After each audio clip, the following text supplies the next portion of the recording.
yang buat takwa yang takwa yang dapat sedek hadiah daripada Allah Subhanahu wa taala dengan betul-betul dia berada. Wanda dah menjikat takwa yang dengar takwa yang mana dia mau. Yang dengar takwa yang dia mau. Lu bukan nomor dia. Takwa nomor dia, takwa pada dulu. Ingatnya hanya buta dalam dirinya. Dikatakan hendak pernah berbuat syirik. Yang menyertahinya Nabi, betul Quran itu.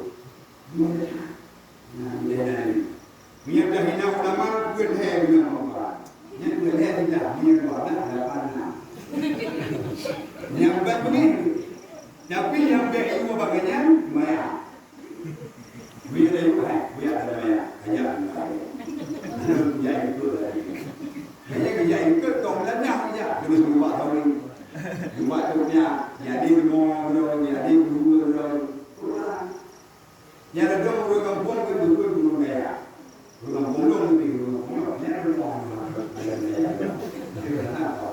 mana? Gunung Pondok ini mana? Itu gunung gaya. Ayam ini mana? Kaji berapa kaji rumah? Yang kaji rumahnya kedua. Yang tadi itu kemudian enggak buka rumah dua tingkat. Buka rumah dua tingkat yang kedua yang bertanda dua-duanya. Yang dengan hayal salah dengan murid kebiasaan maya. Tibuk ngedi yang dulu. Datang ide ini maksudnya. Mungkin baju itu kuat ini. Yang dulu.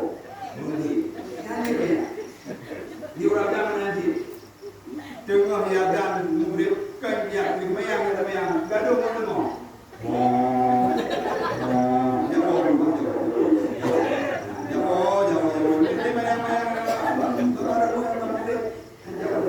mayang balik mau keluar mayang itu dia udah mau yang bohnya itu ada lupa lagi, emang kayak bang itu biru, kau boleh juga bersabu kabuga, jadi itu biru berapa? Yang bang juga, bang boleh kerja, nyan bang juga, nyan di murid yang takwa dengan hemno, nyan beriu banyak orangnya hangi, beriu kuasa hangi, beriu merawai hangi, tapi nyan tidak. Pemberian kemudahan murtad dan syirik yang takwa itu. Takwa memang dia mampu berbuat buruk juga yang larang Allah hanya adanya ditingkatkan ibadah.